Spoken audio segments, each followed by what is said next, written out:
Olá, estudante, tudo bem com você? Eu me chamo Rony Koser, sou professor da disciplina de ensino religioso e nesta aula a gente vai conversar sobre um assunto que você possivelmente já ouviu a respeito. Livros sagrados, isto mesmo. Eu de começo já quero aqui no início da nossa aula pedir a você que registre a sua presença por meio desse QR Code que aparece aí na sua tela, ok? Você pode fazer esse registro usando o seu celular. Bom, antes de aprofundar então o nosso assunto, eu vou passar a você algumas informações aqui sobre a nossa aula.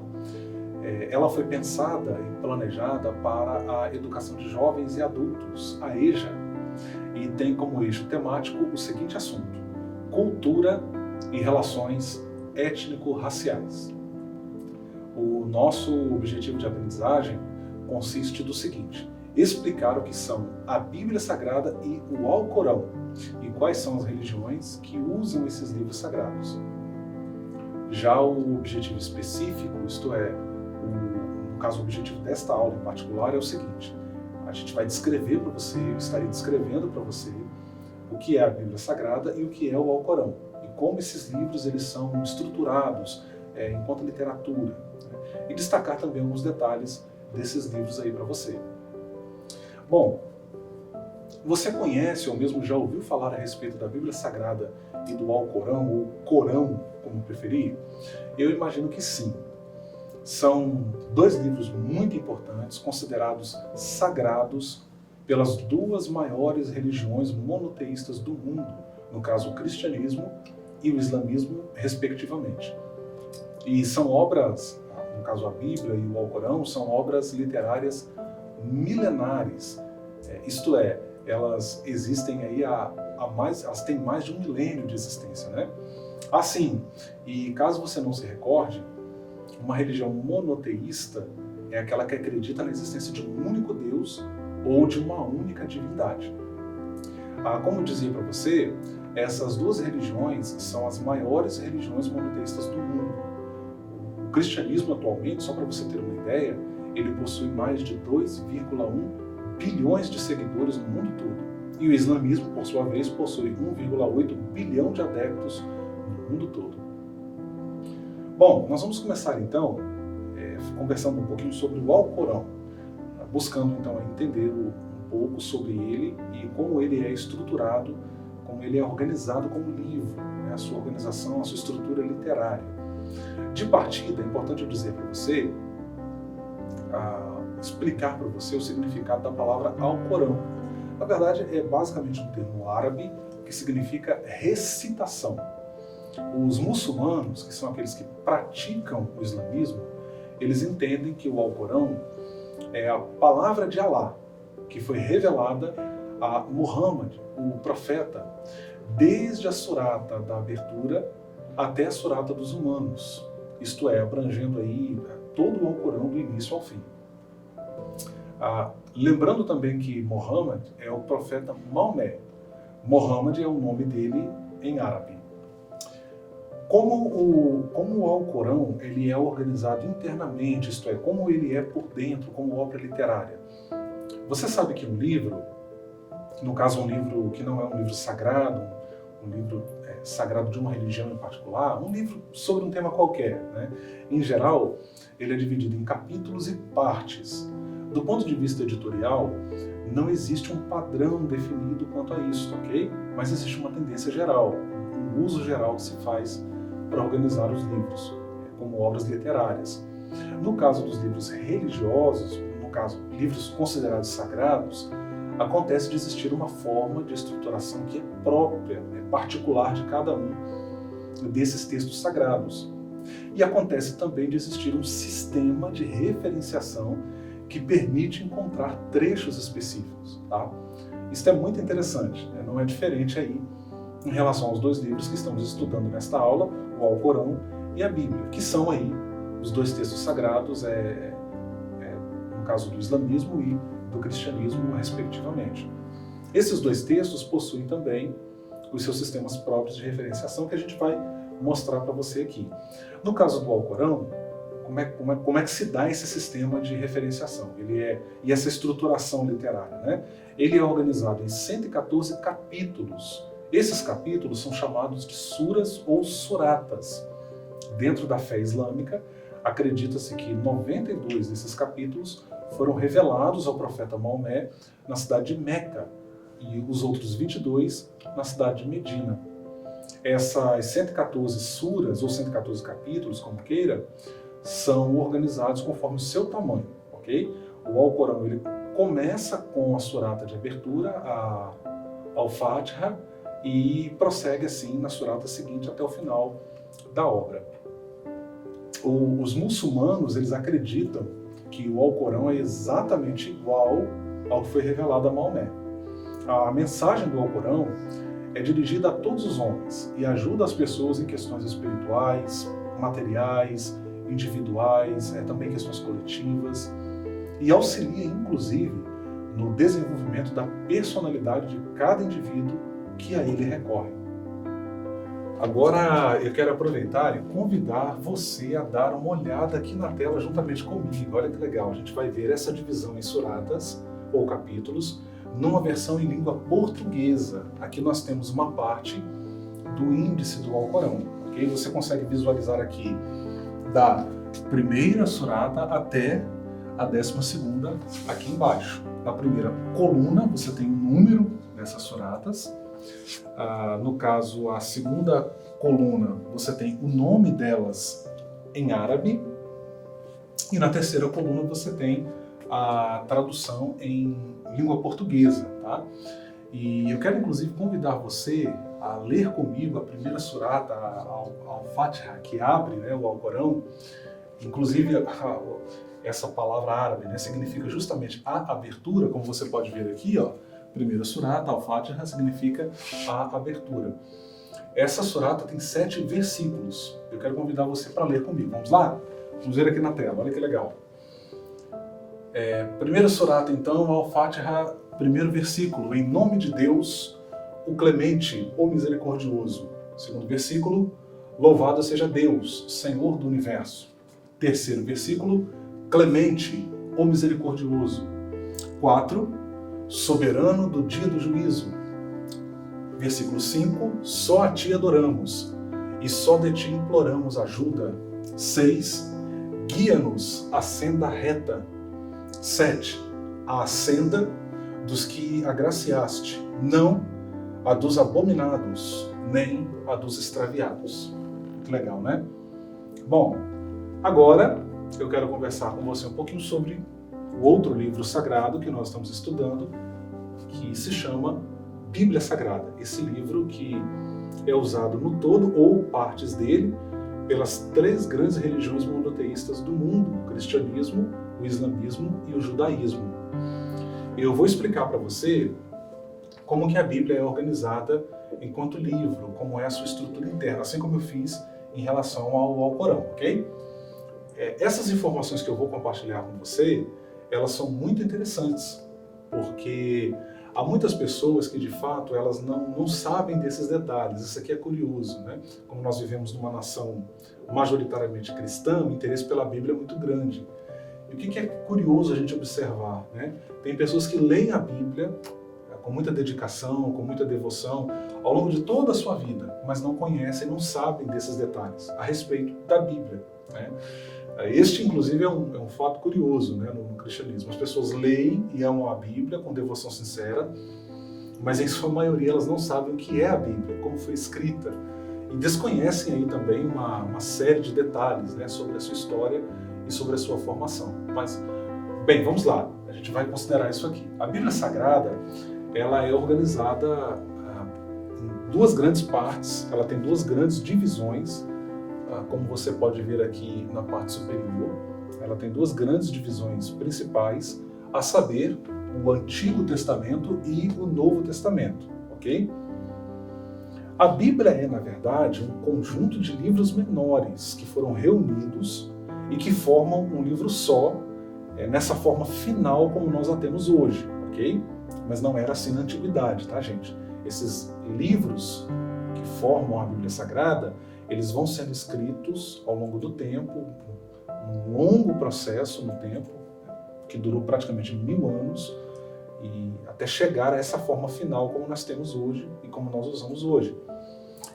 Olha que interessante, a própria palavra Bíblia, que é uma palavra de origem grega, significa livros, no plural, tá?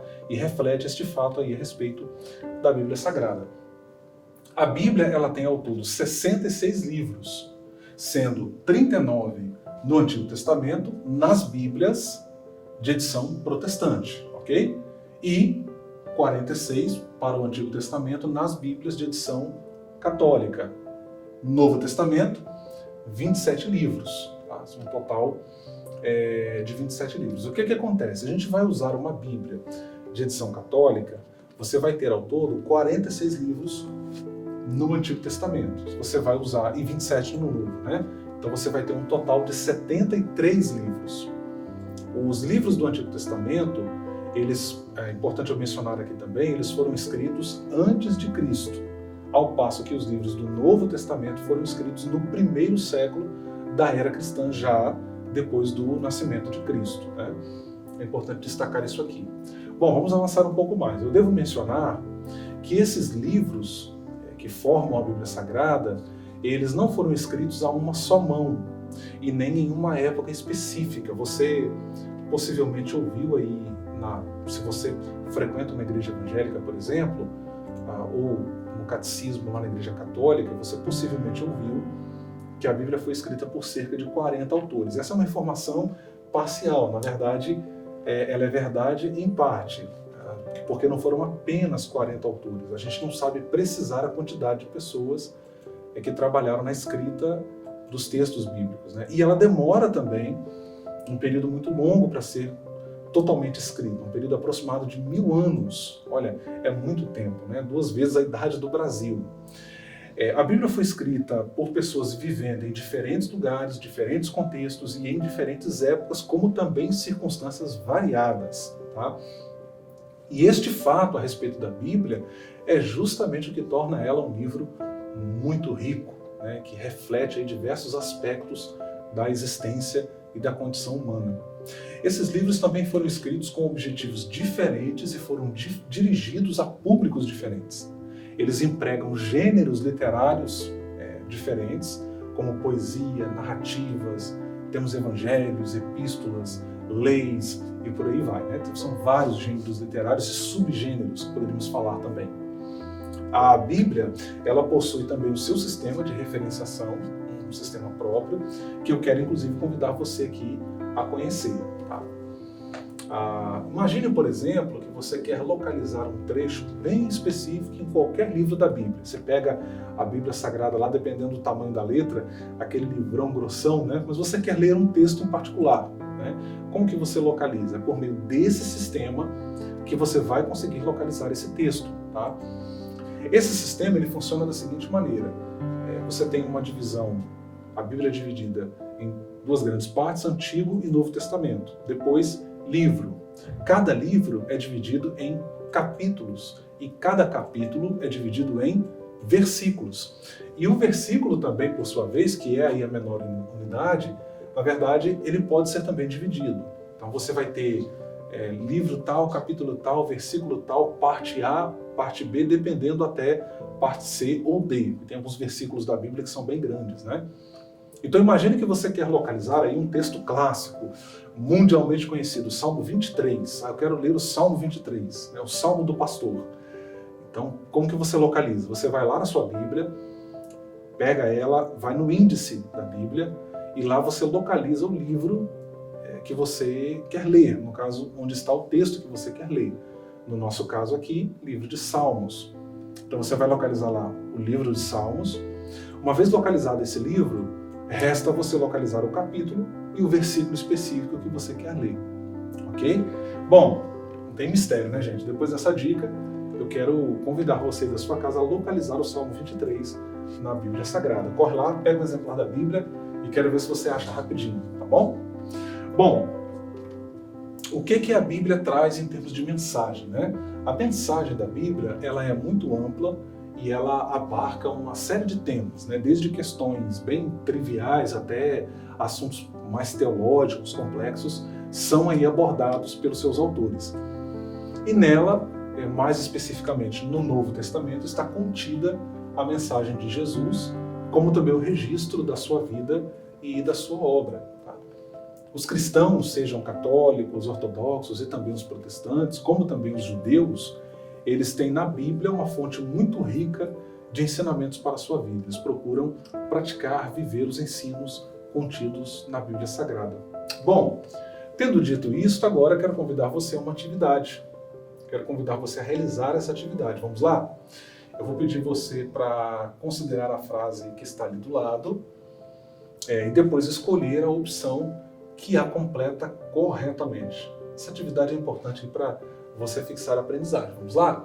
Então, a frase diz assim, ó, a, espaço, é composta por duas grandes partes, o, espaço, e o, espaço de novo. Ponto final. É usada por cristãos católicos, ortodoxos e também por judeus praticantes do judaísmo. Agora, eu vou pedir você para escolher a opção correta. Eu coloquei aqui 4 alternativas para você avaliar. Bom, a primeira opção, Surata, vírgula, Antigo Testamento, vírgula, Novo Testamento. Temos aqui 3 opções a serem usadas para preencher a frase ali. Mas será que são as opções corretas? Depois da opção, na alternativa B, Bíblia, vírgula, Antigo Testamento, vírgula, Novo Testamento. Depois na C, Bíblia, vírgula, Alcorão, vírgula, Novo Testamento. E por fim na D, Bíblia, vírgula, livro, vírgula, e Alcorão. Qual dessas 4 opções aqui preenche corretamente os espaços ali? Bom, vou dar a você 30 segundos, hein? Não posso dar muita moleza não, 30 segundos para você escolher a opção correta e nós vamos começar a contar então a partir de agora, vamos lá?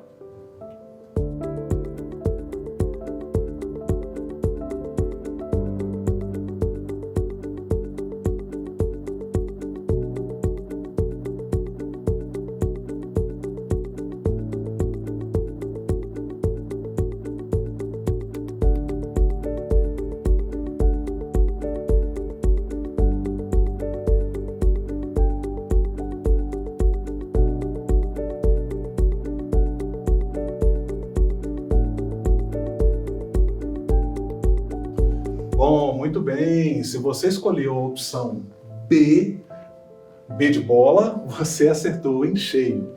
A Bíblia, né, como nós vimos, ela é dividida em 2 grandes partes, no caso o Antigo e o Novo Testamento.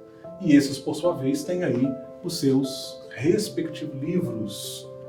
E agora a gente vai avançar para a nossa revisão, mas antes de fazer aqui essa revisão da nossa aula, aquele pedido básico de sempre, que não pode faltar, eu quero pedir que você registre a sua presença aqui em nossa aula por meio desse QR Code que aparece em sua tela usando o seu celular. Isso é muito importante. Bom, nesta aula então nós falamos sobre o Alcorão, livro sagrado do islamismo. Levamos em conta também a maneira como ele está organizado, como o Alcorão está organizado, e falamos também sobre a Bíblia Sagrada, que é o livro sagrado para cristãos católicos, ortodoxos e protestantes, para o cristianismo de modo geral, e é usado também, a Bíblia, na verdade, ou parte dela, né, é também usada por judeus e muçulmanos. Buscamos entender como a Bíblia é organizada também enquanto livro, a sua organização como obra literária, assim como vimos também em relação ao Alcorão. Agora, para ajudar você a fixar ainda mais a aprendizagem, e fixação de aprendizagem, pessoal, é exercício, a gente precisa fazer exercício, botar a cabeça para trabalhar. Como diz o meu vizinho, cabeça não é só para usar chapéu, hein? Vamos pensar. Eu vou deixar para você uma atividade para casa, para você fazer depois que esta aula terminar, e ela vai consistir do seguinte, né? É uma atividade pequena, não é difícil, é tranquila para você fazer. Você vai escrever um pequeno texto de no mínimo 8 linhas, explicando como o Alcorão é organizado enquanto livro. Você, além do que viu aqui nesta aula, você pode também pesquisar na internet, buscar artigos, também vídeos que falem sobre este assunto, até para você visualizar. Lembrando que igual ao Corão, assim como a Bíblia Sagrada, é um texto de domínio público. E você encontra, inclusive, o texto disponível na internet aí para download, tá bom? Você pode fazer o seu exercício diretamente em um documento de Word ou num outro editor de textos, ou até manualmente fazer a foto depois e mandar para a gente. Fez o trabalho, tá? Você vai encaminhar para a gente aqui através do nosso WhatsApp. O número, anote aí, ó. Você já pode visualizar aqui e convido você a salvar o número aí no seu celular. É o WhatsApp aqui, nosso WhatsApp. Você pode encaminhar a atividade através dele. O DDD 27, o número é 99661-0143. 99661-0143. Se você preferir, achar mais prático, você pode acessá-lo através desse belíssimo QR Code que está aqui e você já vai ser conectado aí ao nosso WhatsApp, ok? Bom, que pena, chegamos aí ao final de mais uma aula. Eu quero aqui reforçar o nosso agradecimento a você pela sua valiosa presença aqui conosco e que você continue estudando este assunto, né, que foi aqui apresentado, porque é um assunto de uma riqueza muito grande e tem muitas coisas legais aí ainda a serem descobertas sobre ele, ok? E não se esqueça, mesmo distantes, estamos juntos. Um abração para você.